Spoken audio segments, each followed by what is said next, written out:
다락방 TV입니다. 오늘도 저의 다락을 찾아주셔서 감사드리고요. 사연 시작해보도록 하겠습니다. 안녕하세요. 저는 아기를 키우고 있는 여자입니다. 저는 홀어머니를 둔 지금의 남편과 결혼했어요. 남편과 제 사이에는 딸아이 하나가 있고요. 태어난 지 8개월 정도 됐습니다. 시어머니는 시골에서 혼자 사셨어요. 남편이 서울로 대학을 가고 취직을 하면서 어머니를 서울에서 모시겠다고 했지만 어머니는 서울엔 친구도 없고 사람도 많고 복잡해서 싫다며 거부하셨다고 했죠. 그래서 저희 결혼 이후에 남편이 한 번 더 이제 연세도 많으시고 며느리도 생겼으니 서울로 가서 함께 사시는 게 어떻겠냐 물었고, 저도 그때는 시어머니의 성격을 잘 몰랐기 때문에 그래요 어머니 저희랑 살아요 라고 남편 말을 거들었습니다. 이게 아주 바보 같은 짓이었죠. 하지만 어머니는 여기 있는 게 마음이 편하다고 하면서 괜히 자기가 올라가면 너희들만 고생한다며 한사코 거부하셨죠. 어머니는 참 좋은 분이셨어요. 제가 전화드리면 전화 안 해도 되니 너 볼일 보라며 빠르게 끊으셨고, 명절 때 내려가는 것도 먼 길까지 왜 오냐고 다음부터는 안 와도 된다고 그러시면서 항상 저희를 생각하고 배려해 주셨어요. 그렇게 하루하루 잘 살아가고 있던 어느 날 어머니가 넘어지셔서 다리를 다치셨다는 연락을 받았습니다. 저희는 너무 놀래서 바로 어머니 댁으로 내려갔고, 병원에서는 아무래도 연세가 있으니 큰 병원으로 가서 검사를 받는 것이 좋겠다고 하셨죠. 저희도 다친 어머니를 혼자 두는 게 마음이 편치 않아서 어머니를 서울로 모시게 됐어요. 그렇게 어머니는 저희 집 근처 큰 대학병원에서 검사를 받고 입원하셨습니다. 어머니는 그냥 조금 쉬면 되는데 무슨 큰 병이라고 이렇게 큰 병원 와서 검사하고 입원까지 하냐고 하셨죠. 이게 돈이 더 얼마냐고요. 저는 아이가 아직 어렸기 때문에 하루 종일 어머니 병실에 있을 수가 없었고 간병인을 두는 게 좋겠다 싶었어요. 그래서 간병인을 구해드리려고 했는데 어머니는 너희들이 돈이 어딨냐며 거절하셨지만 그래도 저희가 끝끝내 우긴 끝에 간병인을 구해드렸죠. 그런데 처음 구해드린 간병인분이 일주일도 못 버티시고 저한테 전화하셔서는 간병일 생활 오래 했지만 이렇게 별난 할머니는 처음 본다면서 못 해먹겠다고 하셨고 일주일치 금액만 보내달라고 하셨어요. 저는 너무 천사 같은 어머니가 대체 뭐가 별나다는 건지 이해가 안 됐습니다. 그저 이분이 좀 끈기가 없는 분인가 했죠. 그리고 어머니께 전화해서 간병인분과 무슨 일 있었냐고 물어봤는데 어머니는 간병인이 잘 챙겨주지도 않고 너무 별로더라. 간병인 필요 없으니 그냥 냅두라고 하셨어요. 아무리 어머니가 간병인 필요 없다고 해도 어떻게 연세가 많으신 어머니를 그냥 두겠어요. 제가 매일 병원에 붙어 있을 수 있는 것도 아니고요. 그래서 저는 간병인을 또 구해드렸고 계속 이런 일들이 반복됐습니다. 이때 좀 눈치를 챘어야 했었는데 말이죠. 어쨌든 그렇게 어머니는 퇴원을 하게 되셨고 병원 통원 치료를 받으셔야 했기에 저희 집에 모셨습니다. 저는 어머니가 워낙에 저희를 배려해 주시고 생각해 주셔서 집에 오시면 아이랑도 놀아주시고 조금은 편하겠다라고 생각했어요. 그리고 어머니가 퇴원하실 때 남편은 회사 일을 뺄 수가 없어서 제가 아이를 데리러 모시러 갔고 그렇게 함께 집에 오게 되었습니다. 그런데 어머니는 오시자마자 냉장고를 열어보시고 냉장고가 이게 뭐냐며 살림을 대체 어떻게 하는 거냐고 간섭을 하기 시작하셨어요. 그리고 우리 아들 밥이나 제대로 얻어먹고 다니고 있는지 모르겠다고 하셨고요. 저는 평소에 알던 어머니의 모습과 조금 달라서 당황했지만 어머니도 이런 면이 있으시구나 하고 그냥 넘겼어요. 오전 시간에 퇴원을 하셨기 때문에 점심을 먹어야 했는데 제가 차려드린다고 하고 어머니는 쉬시라고 했죠. 그리고 어제 저녁 남편과 먹다 남았던 찌개와 반찬들을 꺼내고 함께 식사를 하려고 하는데 어머니는 찌개를 한번 떠먹어 보시더니 이것도 음식이라고 했냐며 맛이 왜 이러냐고 하셨죠. 그러면서는 도저히 못 먹겠다 하시면서 숟가락을 쾅 하고 내려놓으셨고 큰 소리에 놀라 자고 있던 아이가 울기 시작했습니다.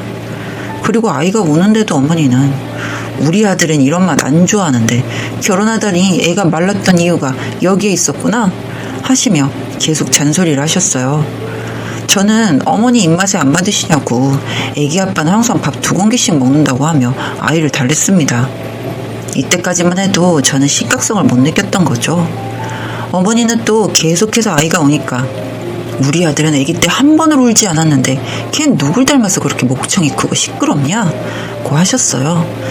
저는 어머니 소리에 계속 아이가 울음을 그치지 않아 어머니 말을 무시하고 방에 들어가 겨우겨우 아이를 진정시키려고 하는데 주방에서 뭔가 분주하고 있는 소리가 들렸습니다.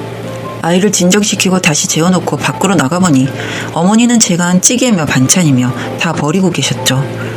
저는 너무 당황을 했고 아무리 입맛에 안 맞으셔도 아깝게 왜 다 버리시냐고 했죠. 어머니는 이런 건 음식도 아니라며 당장 마트에 가자고 하셨어요. 그래서 저는 아이가 자고 있는데 어떻게 마트에 가냐고 했더니 자고 있음 깨우면 되지 않냐? 시애미가 말하는데 너 왜 자꾸 그렇게 토를 다냐? 고 하셨어요.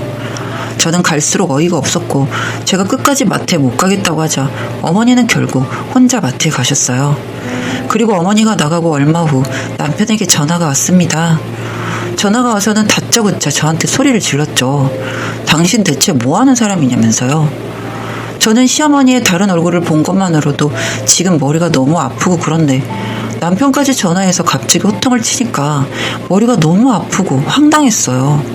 그래서 대체 무슨 말이냐고 했더니 글쎄 시어머니가 혼자 마트에 간다고 나가셔서는 남편에게 전화해서 애미가 밥을 차렸는데 상한 찌개와 반찬들로 자기를 차려줬고 맛없으면 먹지 말라며 먹던 음식을 뺏어서 다 버리고는 아이 자는데 시끄러우니까 나갔다 들어오라고 했다는 겁니다.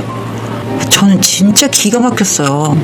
그래서 저는 있었던 일을 설명했고 남편은 거짓말하지 말라면서 어디서 시어머니한테 버릇없이 그러냐고 안 되겠다며 시어머니를 설득해서 통원 치료가 끝나도 모시고 살아야겠다고 하더라고요. 제 정신교육 시켜야 한다나 뭐라나. 저는 어떻게 시어머니 말만 믿고 내 말을 못 믿을 수가 있냐고 했지만 이미 남편은 제 말은 안중에도 없었습니다. 집에 가서 보자며 남편은 전화를 끊고 그때 장을 보고 시어머니가 돌아오시더군요. 그래서 저는 나가서 어머니 왜 애 아빠한테 전화해서 거짓말을 하셨어요? 제가 대체 언제 그랬는데요? 했더니 시어머니는 누가 네 말을 믿어준다니? 결혼하니까 네 거 같지? 우리 아들은 내 편이야 라고 하시는 겁니다. 순간 소름이 쫙 올라오더군요. 벙쪄있는 저를 두고는 주방으로 가서 온갖 식기들과 양념들을 꺼내시고는 본인이 편한 위치로 바꾸셨고 콧노래를 흥얼거리며 요리를 시작하셨어요. 그때 제가 시어머니를 보고 느꼈던 감정은 정말 영화 미저리에 나오는 사람 같은 느낌이었습니다. 그리고 그 많던 간병인 분들한테도 항상 이런 식으로 대하셨겠구나 하고 그제야 이해가 갔죠. 저는 저에게 더 큰 시련이 오기 전에 이 집에서 나가야겠다고 생각했고 요리에 정신 팔린 시어머니 몰래 아이 용품만 조금 챙겨서 집을 빠져나왔어요. 저는 그대로 친정으로 향했고 갑자기 찾아온 저를 보고 친정엄마가 많이 놀라셨지만 저는 엄마 집에 가니까 그나마 살 것 같아지더라고요. 밥을 못 먹었다고 하니 엄마는 밥을 차려주셨고 제가 편하게 밥을 먹을 수 있게 아이도 봐주셨어요. 그리고 밥을 먹고 있는데 남편 시어머니한테 전화가 엄청나게 오더군요. 뭐 예상 못했던 바는 아니니 그냥 무시하고 밥 먹었습니다. 친정엄마는 무슨 일이냐고 물어보시는데 저는 체할 것 같으니 다 먹고 얘기하겠다고 했죠. 그렇게 식사를 마친 후 저는 오늘 있었던 일을 엄마에게 다 말했고 엄마는 시어머니 완전 정신병자 같다면서 이걸 어떻게 해야 하냐 하며 너무 속상해 하셨어요. 저는 일단 생각을 해보겠다고 했고 그날 밤 남편과 시어머니가 굳이 저희 친정집으로 찾아오셨고 시어머니는 또 가증스러운 가면을 쓰고 연기를 하시더라고요. 제가 무슨 오해를 했고 제가 유난을 떠는 거고 버릇 없는 것처럼 말씀하셨죠. 하지만 이미 제 이야기를 들으신 엄마가 그 말이 진실이라고 생각하셨겠어요? 사돈, 지금 제가 들은 이야기가 있는데 어디서 연기를 하세요? 말도 안 되는 짓을 본인이 저지르셔놓고 이게 뭐하는 짓이세요? 아니 이렇게 교양도 없고 정말 이상하신 분이시네요 라고 하시더라고요. 저희 엄마 평소에는 저런 말씀 절대 못하시는 분이시거든요. 순하기만 하신 분이었는데 자식 일이다 보니 화가 많이 나셨던 것 같아요. 저조차도 처음 보는 모습이었으니까요. 그 얘기를 들으신 시어머니가 어떻게 나오나 봤더니 순식간에 그 천사의 가면을 벗어 던지시더니 저희 엄마의 머리 끄댕이를 잡으시더군요. 그렇게 두 어머니의 싸움은 번졌고 저와 남편은 두 분을 뜯어 말리느라 힘들었습니다. 그렇게 한바탕 소동이 일어난 뒤에 두 분은 절대 화해는 못하겠다 하시면서 이혼시키자고 합의하시더군요. 저와 남편은 그 모습을 보고 있다가 두 분이 이러시는 걸 보니 앞으로 어떻게 해야 하나 고민했고요. 그런데 그 와중에 제 남편이 한마디 하더군요. 장모님, 어떻게 생각하실지 모르겠습니다만 저도 저희 어머니 말을 믿습니다. 저희 어머니는 이상한 분이 아니시거든요. 굉장히 저도 불쾌하네요. 라고 하는 겁니다. 이 미친, 헛웃음이 나더라고요. 이놈은 정말 남의 편이라는 남편이구나 하는 생각이 들었습니다. 아니, 그럼 저는 시어머니에게 쉬어빠진 음식을 주는 그런 연이라는 거잖아요? 혼자 어이가 없어서 웃었더니 시어머니가 남편이 저보고 미쳤냐고 난리길래 응, 미쳤다. 네, 미쳤네요. 그렇게 둘이 서로 믿고 신뢰하시니까 영원히 둘이 사세요. 원하시는 대로 이혼하도록 할게요. 라고 했네요. 그렇게 저희 부부는 합의 이혼을 했습니다. 뭐 그렇게 혼인기간이 길지도 않으니 이게 제일 낫다고 하더라고요. 자식 누가 키우냐로 한번 말은 했는데 남편도 자신 없는지 포기하더군요.